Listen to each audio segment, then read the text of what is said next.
Mapagpalang araw mga bata!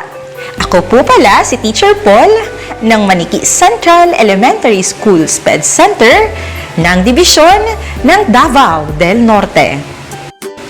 Ngayong araw ay ibabahagi ko ang isang kwento tungkol sa pagbibilang at ang mga katulong sa komunidad na kapupulutan ng aral. Ang kwentong ito ay nagwagi ng unang karangalan sa First National Storybook Competition.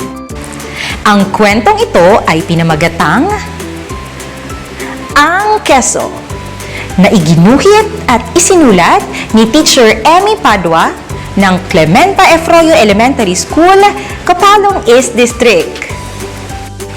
At ito ay binigyang buhay gamit ang multimedia ni Vincent Kersuta at Claire Saicon ng Maniki Central Elementary School SPED Center.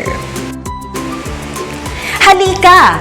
Tara! Sabay nating alamin ang kwento ng Ang Keso. Sa bayan ng Calapan ay may isang masaya at tahimik na pamayanan. Ang lahat ay masaya habang ginagawa ang kani-kanilang mga gawain. Sa gitna ng pamayanan ay may isang munting bahay. Isang umaga, may isang maliit na dagang paikot-ikot sa munting bahay na ito. Napansin niyang para yatang walang naninirahan sa loob. Kinabukasan, kumatok siya sa pinto ng bahay, pero walang sumasagot. Naisipan niyang pumasok sa loob ng bahay. Palingalinga siya sa loob ng bahay at kanyang nakita ang malaking piraso ng keso sa sahig. Isa! May dumating na isang panaderong daga at nagsabing, Pwede bang makahingi ng keso? Oo naman! Sagot ng maliit na daga at sila ay naging Dalawa!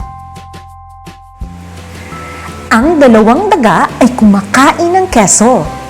Nahuhulog na ang mga maliliit na piraso ng keso sa kanilang tuhod. Napadaan ang dagang manggagatas. Halika, kain tayo! Sumali rin siya at sila ay naging Tatlo!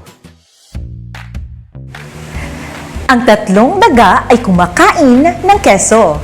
Nahuhulog na ang mga maliliit na piraso ng keso sa kanilang tuhod. Dumating ang pintor at nagbaka sakaling may pipintahan. Pero nakisali na rin siya at sila ay naging Apat! ang apat na daga ay kumakain ng keso. Nahuhulog na ang mga maliliit na piraso ng keso sa kanilang tuhod. Ang karterong daga na naghahatid ng sulat ay sumali na rin at sila naging Lima! ang limang daga ay kumakain ng keso. Nahuhulog na ang mga maliliit na piraso ng keso sa kanilang tuhod. Ang tuberong daga ay dumating para ayusin ang gripo.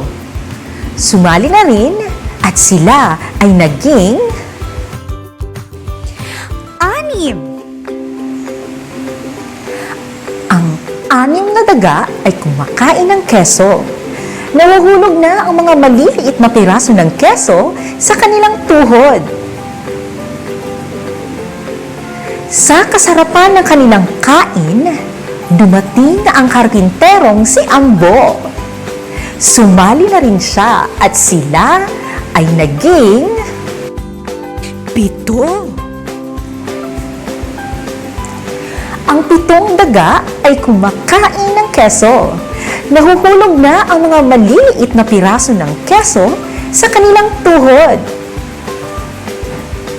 tumatakbong dumating ang dagang magpapalayok. Pasali ako! Sabi niya, at sila ay naging 8. ang 8 daga ay kumakain ng keso. Nahuhulog na ang mga mumu ng keso sa kanilang tuhod. Ang matadero ay dumating at nagsabing, Ang sarap ng keso! sumali rin at sila ay naging 9. ang 9 na daga ay kumakain ng keso. Nahuhulog na ang mga maliliit na piraso ng keso sa kanilang tuhod. Nagmamadaling dumating ang tindera, nakita ang keso at nakisali na rin. At sila ay naging 10. ang 10 daga ay kumakain ng keso. Nahuhulog na ang mga maliliit na piraso ng keso sa kanilang tuhod. Ang 10 daga ay palingalinga sa paligid dahil ubos na ang keso. Paalam! Sabi ng bawat isa. Sabay-sabay silang umalis sa bahay. Silang lahat ay nag-uwian na at wala nang natira. Ikaw ba ay mapagbigay katulad ng mga tauhan sa kwento? Mabuti naman. Laging tatandaan na ang pagbibigayan ay tanda ng pagmamahalan. At dito nagtatapos ang ating kwento. Hanggang sa muli! Paalam!